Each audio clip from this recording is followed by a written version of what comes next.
दोस्तों, हम लोग इस वीडियो में लेकर आ चुके हैं क्लास 12 हिंदी यानी पहला चैप्टर जो है बातचीत, उसके महत्वपूर्ण VVI क्वेश्चन को लेकर आ चुके हैं ऑब्जेक्टिव 1 से लेकर 28 तक, जिसमें बिहार बोर्ड हर साल बातचीत जो पाठ है उसमें से हर बार 10 क्वेश्चन पूछता है। ऑब्जेक्टिव हो या सब्जेक्टिव, पाँच या दो सब्जेक्टिव पूछता है और ऑब्जेक्टिव 10 से 15 पूछता है। निश्चित पूछेगा। इसलिए इस वीडियो में हम लोग 28 ऑब्जेक्टिव क्वेश्चन लेकर आए हैं। जो पहला क्वेश्चन है कि बालकृष्ण भट्ट की रचना बातचीत क्या है। यानी बालकृष्ण भट्ट की जो रचना है वो क्या है, निबंध है, यानी वह ललित निबंध है। आपका ऑप्शन नंबर डी हो जाएगा सही, यानी ललित निबंध है। अगले क्वेश्चन पर चलते हैं। दूसरा क्वेश्चन है कि बालकृष्ण भट्ट किस युग के निबंधकार है, यानी निबंधकार थे। बालकृष्ण भट्ट किस युग के निबंधकार थे, तो हम बता सकते हैं ऑप्शन नंबर बी, वो भारतेंदु युग के कवि थे। ऑप्शन नंबर बी आपका सही हो जाएगा। अगले प्रश्न पर चलते हैं। प्रश्न नंबर 3, यानी मनुष्य की बातचीत का उत्तम तरीका क्या होता है। यानी मनुष्य की बातचीत का उत्तम तरीका क्या है, उत्तम तरीका क्या है, तो ऑप्शन नंबर आपका सही हो जाएगा डी। ऑप्शन नंबर क्या हो जाएगा, डी राइट हो जाएगा, यानी अवॉक होकर अपने से बातचीत करना। ऑप्शन नंबर डी हो जाएगा। अगले प्रश्न में चलते हैं। जो प्रश्न नंबर 4 है, स्वाद, यानी स्वाद में सबसे महत्वपूर्ण क्या है। स्वाद में पूछा गया है कि स्वाद में सबसे महत्वपूर्ण क्या है, तो इसका ऑप्शन नंबर क्या हो जाएगा, सी ऑप्शन नंबर सही हो जाएगा, यानी आत्मीयता, यानी आत्मा से, यानी आत्मीयता से स्वाद में सबसे पूर्ण होता है, महत्वपूर्ण होता है। और अगले प्रश्न में चलते हैं। इसका ऑप्शन नंबर सी सही है। अगले प्रश्न में चलते हैं। प्रश्न नंबर 5, यानी बालकृष्ण भट्ट का जन्म हुआ था, यानी जन्म कब हुआ था सीधा लिखा है कि हुआ था। बालकृष्ण भट्ट का जन्म हुआ था, कब हुआ था, तब बता सकते हैं ऑप्शन नंबर बी, यानी 23 जून 1844 ईस्वी में हुआ था। Option number B right answer है। और अगले प्रश्न पर चलते हैं। प्रश्न नंबर 6 है कि संयोगिता स्वरवर रचना है, यानी ये रचना जो है संयोगिता स्वरवर किनकी रचना है, तो वह श्रीनिवास दास जी की है। ऑप्शन नंबर सी हो जाएगा राइट आंसर, श्रीनिवास दास जी की यह रचना है। और अगले प्रश्न पर चलते हैं। प्रश्न नंबर 7 जो है, कौन सी रचना बालकृष्ण भट्ट की नहीं है। इसमें पूछा गया है कि कौन सी रचना बालकृष्ण भट्ट की नहीं है, तो आप बता सकते हैं। नूतन ब्रह्मचारी हलही है, 100 अजान एक सुजान भी है, और अर्धवा की अभाव ये भी है, यानी परीक्षा गुरु, ये ऑप्शन नंबर डी, जो ऑप्शन नंबर डी है वो नहीं है। इसका right answer option number T हो जाएगा, यानी यह बालकृष्ण भट्ट की रचना नहीं है। अब अगले प्रश्न पर चलते हैं। प्रश्न नंबर 8 है जो, कौन सी रचना बालकृष्ण भट्ट की है। इसमें पूछा गया है कौन सी बालकृष्ण भट्ट की रचना है, तो इसमें पूछा गया है रेल का विकट खेल, यानी ऑप्शन नंबर क्या हो जाएगा, A1 हो जाएगा, यानी ए ऑप्शन नंबर सही है, यानी बालकृष्ण भट्ट की रेल का विकट खेल ये रचना है। कछुआ धर्म ये भी नहीं है, रेणुका ये भी नहीं है, प्रचविधा ये भी नहीं, यानी ऑप्शन नंबर ए सही है, रेल का विकट खेल बालकृष्ण भट्ट का रचना है। और अगले प्रश्न पर चलते हैं। प्रश्न नंबर 9 है जो, बालकृष्ण भट्ट ने कौन सी, जो कहा गया है कि बालकृष्ण भट्ट ने कौन सा मासिक, यानी मासिक पत्र निकाला था, यानी कौन सा मासिक पत्र निकाला था। इसमें कौन सा मासिक पत्र निकाले थे, उसमें यानी प्रताप निकाले थे, कबीर निकाले, करमवीर निकाले थे, हिंदी प्रदीप, यानी ऑप्शन नंबर इसका राइट आंसर सही हो जाएगा सी, जो है हिंदी प्रदीप के निकाले थे। वो कौन निकाले थे, तो बालकृष्ण भट्ट ने। बालकृष्ण भट्ट ने कौन सी मासिक पत्र निकाले, तो Hindi Pradeep, option number C सही हो जाएगा। और अगले प्रश्न में चलते हैं। जो प्रश्न संख्या है 10, इसमें कहा गया है कि बातचीत किस विधा की रचना है, यानी किस विधा की रचना है। विधा पूछा, विधा मतलब समझते हैं, यानी किसकी, मैंने कौन सा है रचना, यानी कहानी है कि निबंध है, क्या है, तो इसका ऑप्शन नंबर सही हो जाएगा डी, यानी यह क्या है, निबंध है आपका, यह क्या है, निबंध है। और अगले प्रश्न में चलते हैं, जो इसमें कहा गया है कि रबीर क्या है, रबिसन, यानी रबिसन क्रूसो ने 16 वर्ष के उपरांत किसके मुख से एक बात सुनी, किसके मुंह से सुनी, तो यह ऑप्शन नंबर इसका सही हो जाएगा, यानी फ्राइडे के मुंह से नाम सुनी। यानी रॉबिन्सन जो क्रूसो था 16 वर्ष से जंगल में रहा था, यानी जंगल में कुत्ता बिलाई के साथ रहता था। और जब क्या फ्राइडे ने बोला तो इनको लगा कि वो बोला भी जाता है, इनको बाद में समझ में आया कि इसको बोला भी जाता है, मुंह से बोला भी जाता है। इसका राइट आंसर हो जाएगा आपका ए ऑप्शन सही हो जाएगा, राइट आंसर ए ऑप्शन सही हो जाएगा। चलिए अगले प्रश्न में चलते हैं। देखिए बातचीत क्या है, बातचीत सृष्टि निबंध के निबंधकार कौन है, तो निबंधकार का जानते हैं कि बालकृष्ण भट्ट जी हैं, ऑप्शन नंबर डी सही हो जाएगा आपका। और अगले प्रश्न पर चलते हैं, जो प्रश्न नंबर 13 है, उसमें बताया गया है कि बातचीत यानी बातचीत के माध्यम से बालकृष्ण भट्ट क्या बतलाना चाहते हैं, यानी बातचीत के माध्यम से बालकृष्ण भट्ट क्या बतलाना चाहते हैं। इसमें क्या बतलाना चाहते हैं, तो बातचीत की शैली है, यानी बातचीत शैली है, मैंने बातचीत करने की एक शैली है, जो बात करते करते दिन बीत जाएगा, बात और आएगा नहीं, इसी में है, यानी वही बात कहे हैं, मैंने बात शैली है, बात की शैली है। ऑप्शन नंबर आपका सही हो जाएगा ए, राइट आंसर आपका क्या है, ए सही है। अगले प्रश्न पर चलते हैं, यानी प्रश्न नंबर 14, यानी भट्ट जी यानी इसी तरह भी आ सकता है, यानी इस तरह से भी आ सकता है, बालकृष्ण भट्ट ऐसे लिखेगा नहीं, यानी भट्ट जी लिख सकता है। कहने का अर्थ है कि बालकृष्ण भट्ट जी पूरा नाम है, और भट्ट जी कहकर भी प्रश्न ऐसा आ सकता है, तो आप लोग घबराइए नहीं, इस प्रश्न को याद कीजिएगा, एक भी को प्रश्न नहीं छूटेगा।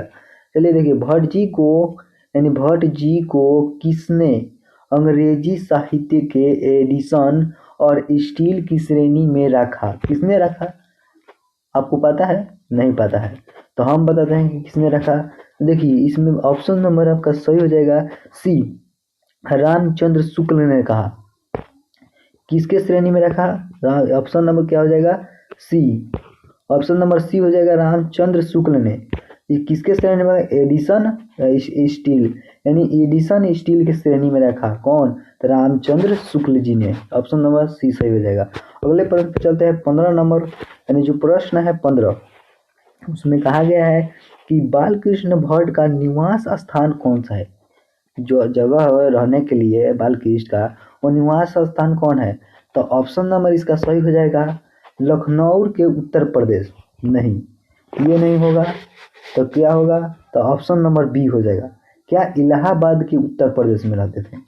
तो आप लोग इतना याद रखिएगा, ई से इलाहाबाद, ऊ से उत्तर प्रदेश, पहला चैप्टर में ई से इलाहाबाद और ऊ से उत्तर प्रदेश, यह ऑप्शन नंबर बी हो जाएगा, यानी बालकृष्ण जो रहते थे उसका जगह का नाम था इलाहाबाद उत्तर प्रदेश।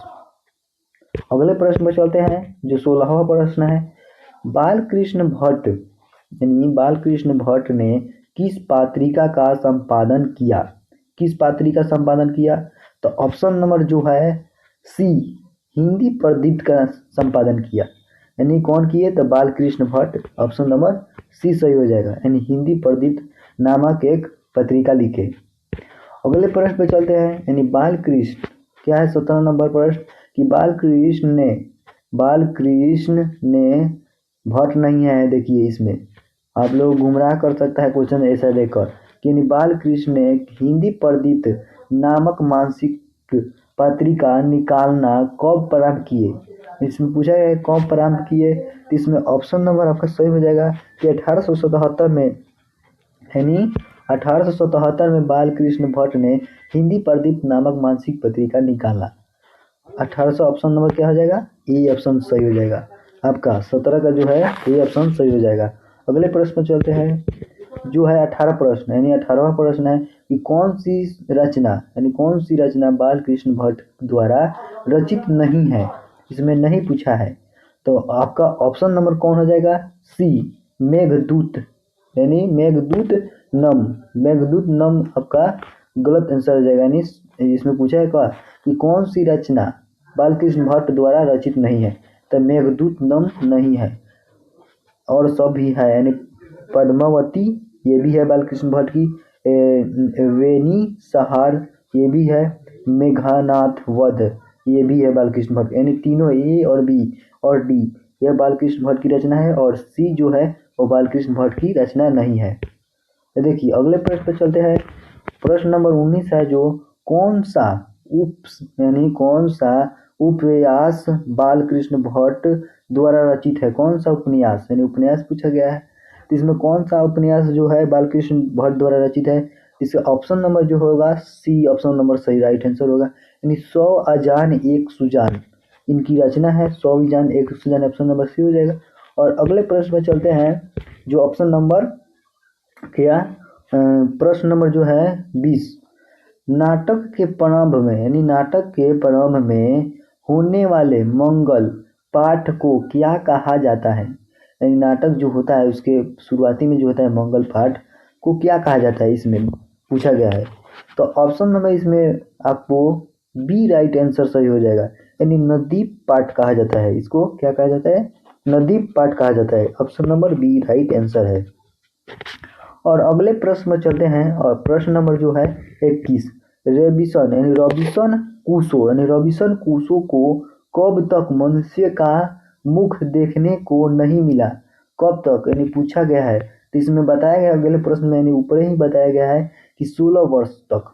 इसमें क्या ऑप्शन है 16 वर्ष, यानी सी ऑप्शन होगा सही हो जाएगा।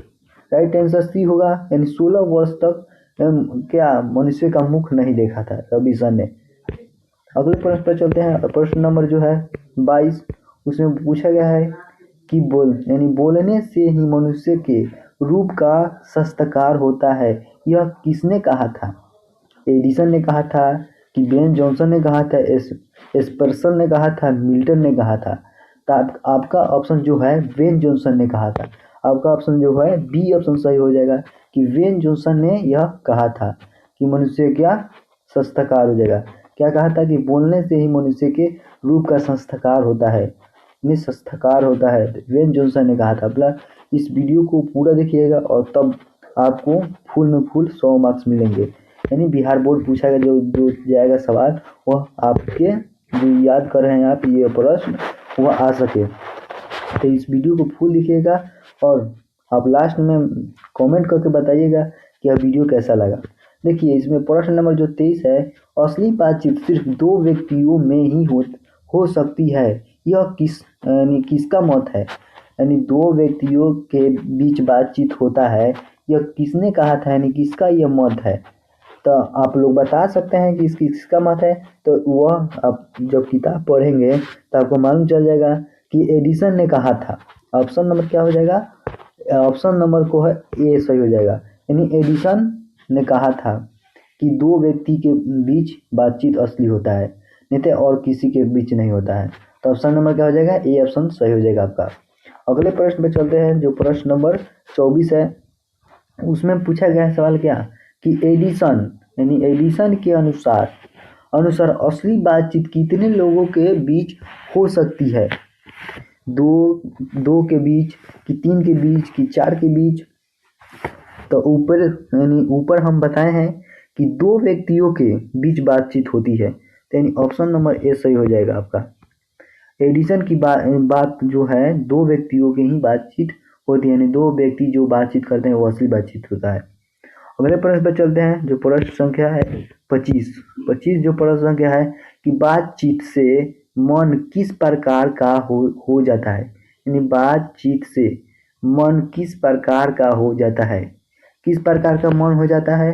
तो देखिए इसमें हल्का हो जाता है मन, जब आप लोग बातचीत करिएगा किसी से तो मन हल्का हो जाता है, दिल हल्का हो जाता है बातचीत करने से। तो देखिए इसमें कहा गया है इसमें हल्का और स्वच्छ हो जाता है। ऑप्शन नंबर क्या हो जाएगा, सी आपका राइट आंसर हो जाएगा कि बातचीत करने से मन हल्का हो जाता है, स्वस्थ हो जाता है, मन फुर्तीला हो जाता है। देखिए ऑप्शन अब चलते हैं अगला प्रश्न पर। प्रश्न संख्या है जो 26 है, यानी किसके ना होने से, यानी पूछा गया है कि किसके ना होने से संतुष्ट गूंगी प्रतीत होती है। किसके ना होने से? तो वाक शक्ति ना होने से। जब आपके अंदर बोलने की जब शक्ति नहीं होगी तो आप क्या कहिएगा? गूंगा की तरह व्यवहार कीजिएगा। तो इसमें पूछा गया है किसके ना होने से गूंगी प्रतीत होती है, यानी गूंगा की तरह आप लोग प्रतीत होते हैं। तो वाक शक्ति ना होने, यानी ऑप्शन नंबर आपका सही हो जाएगा बी। राइट आंसर क्या होगा? बी ऑप्शन सही हो जाएगा, यानी वाक शक्ति ना होने से गूंगा की प्रतीत होती है। अब चलिए अगले प्रश्न पे चलते हैं। देखिए प्रश्न संख्या जो 27 है, कहा गया है कि अल्ट ऑफ कन्वेंशन कहाँ के लोग यानी लोगों में सर्वाधिक प्रचलित है? इसमें आपका ऑप्शन नंबर सही हो जाएगा सी, यूरोप के थे। क्या थे? यूरोप के थे। ऑप्शन नंबर सी हो जाएगा। चलिए अगले प्रश्न पे चलते हैं और लास्ट और प्रश्न है 28वां कि 28 प्रश्न जो है लास्ट है, बालकृष्ण भट्ट किस काल के रचनाकार हैं? यह पूछा है। तो आप बता सकते हैं कि यह जो है डी, यानी डी ऑप्शन आपका सही हो जाएगा, आधुनिक काल के हैं। यानी बालकृष्ण भट्ट किस काल के रचना है, यानी काल के कवि है, यानी रचनात्मक क्या कहा है कि बालकृष्ण भट्ट किस काल के यानी रचनाकार हैं, यानी किस काल के कवि हैं, यह भी कह सकते हैं। तो देखिए आधुनिक काल के ये कवि है। तो ऑप्शन नंबर क्या हो जाएगा? डी आपका ऑप्शन नंबर सही हो जाएगा, आधुनिक काल का। देखिए आप लोगों का ये 28 प्रश्न खत्म हुआ। तो आप लोग देखिए यह वीडियो अच्छा लगा होगा तो इस लाइक कीजिएगा, और अगले वीडियो में हम फिर लाएंगे VVI क्वेश्चन को। तो चलिए इस वीडियो पे यानी इस वीडियो को यहीं समाप्त करते हैं। अगले